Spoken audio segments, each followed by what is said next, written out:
take good care of you.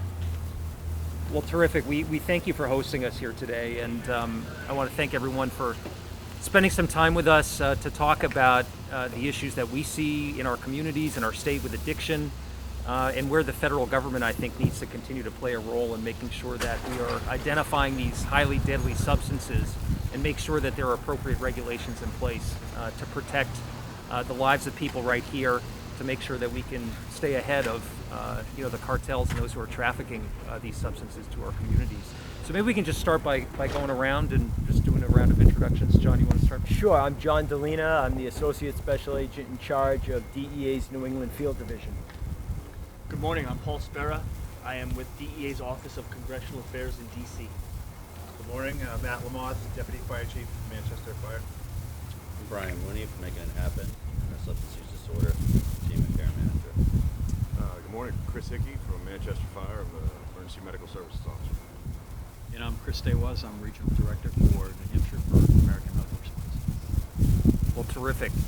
One of the items we wanted to highlight here today was legislation that I introduced that was recently passed by the House and Senate, signed into law by the President, that prevented us from seeing a lapse in regulations around these deadly fentanyl analogs on May 6th.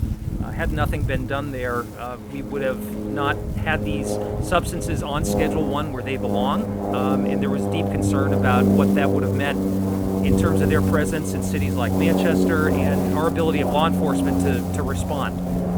These analogs are highly deadly, and I'm sure John can talk a little bit more about what we see in terms of these substances being trafficked here to New Hampshire.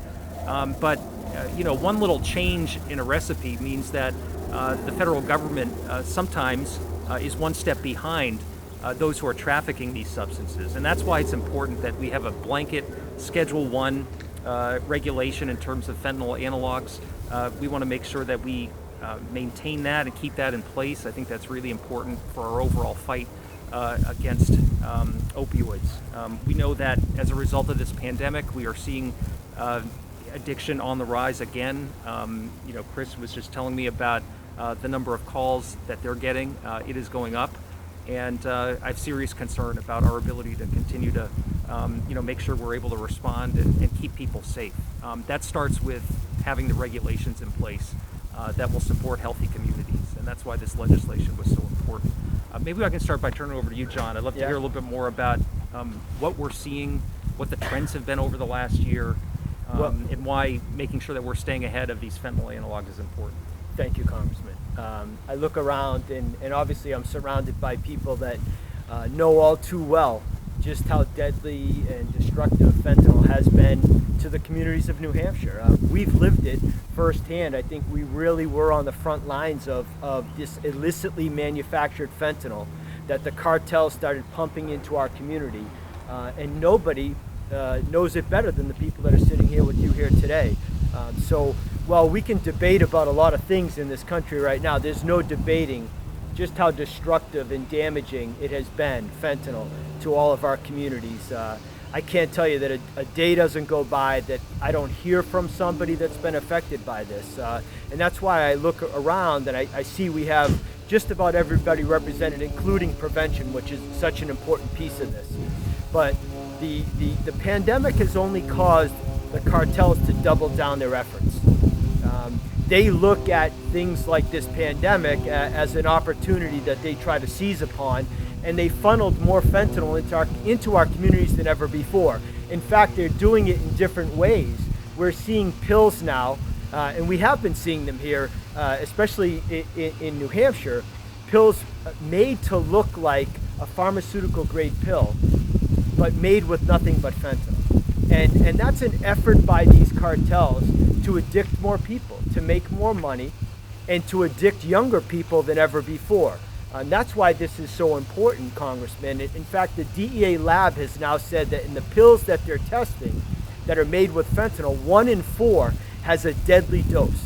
1 in 4 pills that we're seizing, and we're seizing these pills everywhere. So using every method they can, they're getting fentanyl into our communities. And when you stood tall and you got behind this legislation, I told you then and right afterwards how much I personally appreciated it.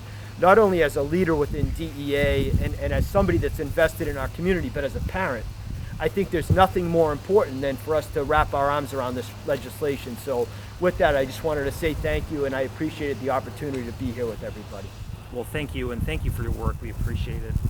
We know that the picture is changing around the type of substances that law enforcement is coming into contact with that are getting into our communities, but we've got to do all we can to stay ahead of it. That's pretty sobering information about the pills and how deadly It those is, but it's a fluid situation, and these cartels, continue to evolve, and we have to be able to evolve with them. And it goes back to your point, when they change, one molecule in a recipe, we can't be stuck in the mud. We have to be able to keep up with them as best we can. So, thank you. Well, maybe, Chris, I could turn it over to you, and you could tell us a little bit more about what you've been seeing of late. Well, I think you hit the nail on the head, and John, was correct that we see different drugs all the time, and one small little change can really impact the way that we treat someone who is suffering from an overdose or someone who's suffering from taking illicit drugs. So it's really important that we continue to be able to effectively manage those things and what's available for people on the street. I mean, I remember when, as fentanyl was just coming out, we met with a manufacturer, because New Hampshire was ground zero for opioids. We met with the manufacturer of Narcan, who wanted to create the nasal Narcan that we all use. I have some in my pocket. And they wanted to use a 4 milligram dose. And we said, my God, 4 milligrams, that's a lot. We never use 4 milligrams, And now that's the standard dose, because the fentanyl that's out there is so powerful that we need that higher dose to reverse the effect. We appreciate the fact that many of the opioid grants that are out there are now being opened up to other drugs that we can combat. Because as I mentioned, it's not just opioids anymore.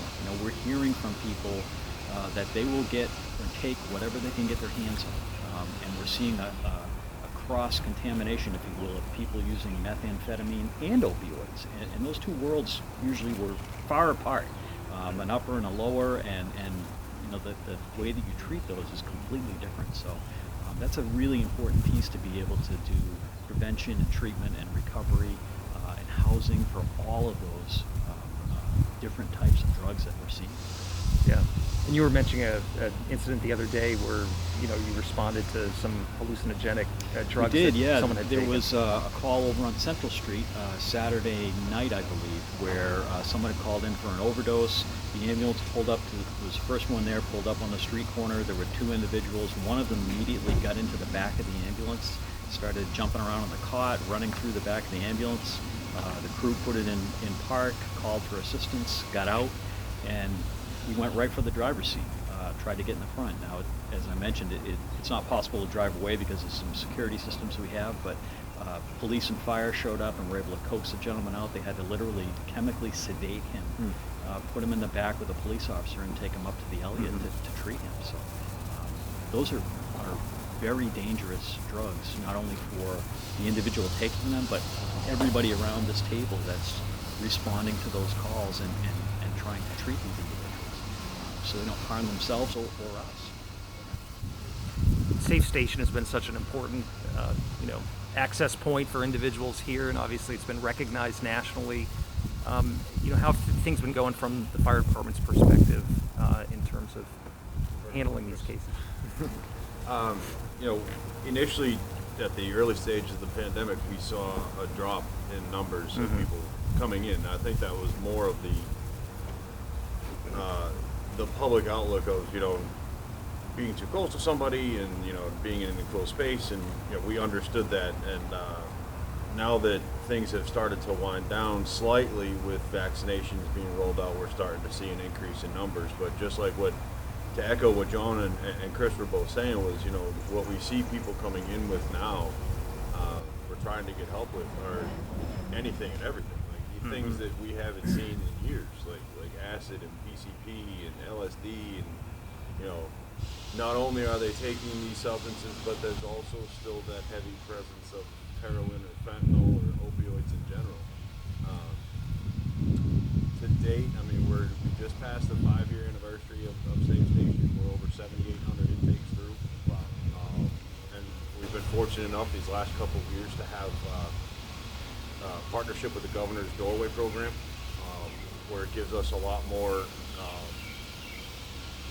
friendly partnerships to be able to make sure people get in contact immediately with the resources and help that they need, and a more variety of resources that weren't available when we first started this program. And we're still going strong with it. We're still trying to do what's best for the community and best for those who need that extra help and that extra outreach for help with their substances. We've taken the program, we've actually added a new component to it where, especially with the rise in homelessness in the city and the immediate area, we actually will do safe station intakes from the individual camps for people who are looking for help. To basically kind of bring the resources they need directly to them. So we've been adapting and adjusting with time and taking, information from all of our partners and adjusting the program to make it work for the community as a whole. So it's going well. Terrific. Anything else, Matt? No, Chris. Okay. You know why I'm here now, Carl. Yeah. That's terrific. Well, we appreciate, having the prevention angle covered here, and obviously that's such an important piece. We were out recently at a drug take-back day with some of the kids from Making It Happen. How are things going, and what additional engagement do we need to see to make sure we have prevention and services for people in New Hampshire? Events like the Take Back are really important. I think we took somewhere around 14,000 pounds as we incinerated on this last event. So it's just a tremendous amount to collect in 4 hours that, a lot of addictions start in the medicine cabinet at home. So that's an important primary prevention step to do. And looking at prevention across the whole continuum is also important. So across traditional prevention, the Just Say No prevention, this is your brain on drugs prevention, modernizing that as well as looking at treatment and recovery are important because we're still losing someone to drugs every day in New Hampshire, and that's just not okay when so much of it is preventable. In Manchester, there's overdoses every day, and so getting naloxone out into the home instead of sitting palletized somewhere doesn't do any good in a warehouse. We have to get it out everywhere we can to reverse these very preventable overdoses. And also understanding that prevention, treatment, and recovery are not linear. That treatment is one tiny slice in time, and what we do after that is really the critical work. So treatment wait times in this area right now are a month, 6 weeks, and to somebody in active addiction, that's just too long to wait. So they relapse. So what we do after we treat people is critical, and that's recovery housing, that's jobs, that's regular housing, all those sorts of things. And specific substances are important to look at and try to get off the streets and know how to treat. But to the addiction world, they take whatever they can get. And so understanding the nuances between substances and how they relate to the person that's addicted is also important.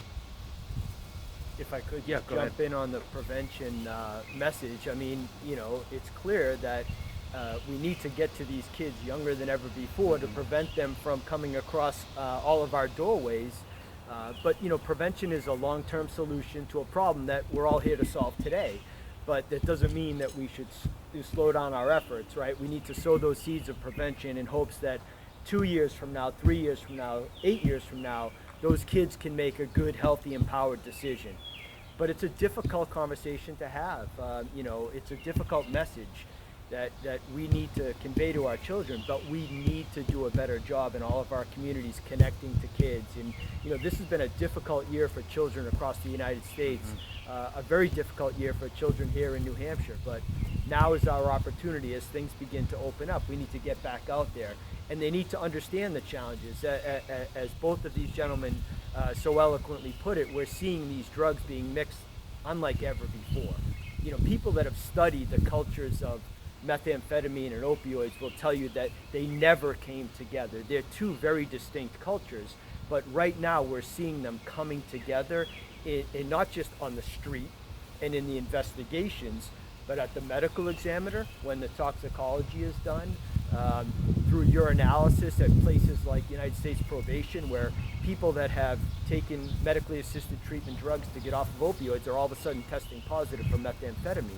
And we need to get, down to the level and try to figure out how we can stop that, how we can slow it down, because while we're working on all of this, the cartels are just pumping more and more drugs into our communities right now.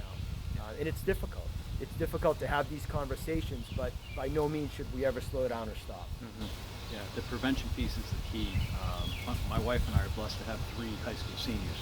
We have the triplet 18-year-olds. So, and listen, we've had these conversations at the dinner table. They hear it from me, the raw data of what's going on. And I still, when I go to bed at night, and when they go out now and they drive away and go to somebody's house, I worry about what decisions they're going to make and who's going to be there with whatever they have for them to choose from. And will they make that right decision based on everything that we've done as parents and everything that I've pushed into their brains? They're kids. And nobody really knows. Give them the tools and give them the ammunition to do it. But at the end of the day, I just cross my fingers and pray that they make those right decisions. Yeah. Because it's everywhere. It's widely available and easily accessible. As we look at the bigger picture, it's supply and demand, right? Yes. You have to There's attack plenty of both sides demand. of the equation. Looking at some of the statistics, the number of overdoses from heroin are 0 essentially right now. I don't believe that there's been a death attributed to just heroin in a couple of years. Couple of years, in New Hampshire. Yeah. That's tough for us to even get it out of our dialogue. We're so used to just saying heroin. We still say it sometimes, but there really is no heroin that's available in New Hampshire anymore. It's all fentanyl. It started as heroin, then it was heroin laced with fentanyl. Then really they swapped it. It was fentanyl laced with heroin, and now it's just pure fentanyl. That's all it's ever been. In fact, we hear from some of the investigations that some users are asking for heroin again, and all the drug organizations are doing is mixing the stuff with something made, to make it look brown, to make it look like heroin again. But they're never going to get away from manufacturing and distributing fentanyl. It's they have the iPhone 12 here. They're never going to go back to a flip phone. They can make so much money, so much cheaper. They can mass produce it. They don't have to worry about a growing season in Mexico or anywhere else. So they're never going to go back. It's just, it's going to stay this way, and this is what we need to be able to handle and deal with. And the chemical fentanyl and its analogs are hundreds or thousands of times more deadly? Absolutely. And as you said at the beginning of this, it changes all the time. It really does, based on whatever chemicals that they get in from China at the time, and they're mixing those in Mexico in a lab somewhere. And I've seen some of those labs. It produces a different result every time. That's why when it goes off to our laboratory or the state crime lab, it comes a different analog almost every time. And this is why we have to remain fluid to be able to stay on top of it, to be able to deal with it appropriately. Yeah. Do you feel like our prevention and education programs here are geared in a way where we're not just kind of fighting yesterday's battle, but it's informed by what we're seeing on the street today? It is. I mean, one of the things we say in prevention is if we learned everything from history, that we don't learn from history, right? Yeah. So, specific to the current environment, I think that it's important to recognize the history lesson, which is that there was a prescription narcotic problem, that when those regulations were tightened, people went to heroin, and then heroin was replaced by fentanyl, and that's what caused the current crisis. Because going from an organic to a chemical was causing people didn't know what they were taking.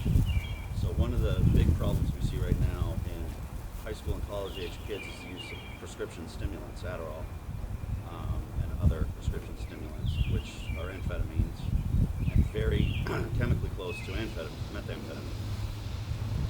So if people are using Adderall to perform better, stay up late and study, and get a hold of illicit Adderall, which we're seeing in the state, they're taking something they don't know that they're taking, which is highly addictive and equally dangerous. So we try to stay current on those things. That's why the partnerships here are so important, to communicate about those dangers, because we know from the YRBS that perceived risk of danger is what makes younger people use or not use drugs. So you don't see a fentanyl problem with young people because they've seen their friends and family members die.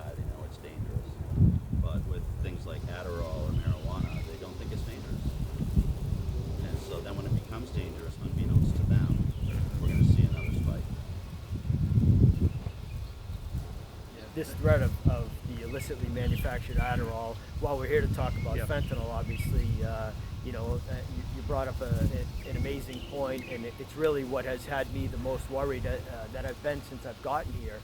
The cartels are manufacturing fake Adderall pills with nothing but methamphetamine.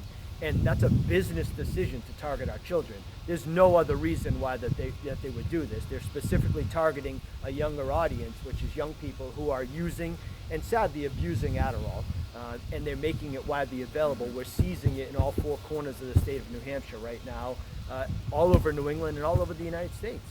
And that's another discussion point that we need to have, a critical discussion point with all of our communities, to say this is out there. This is a threat that's actually out there right now.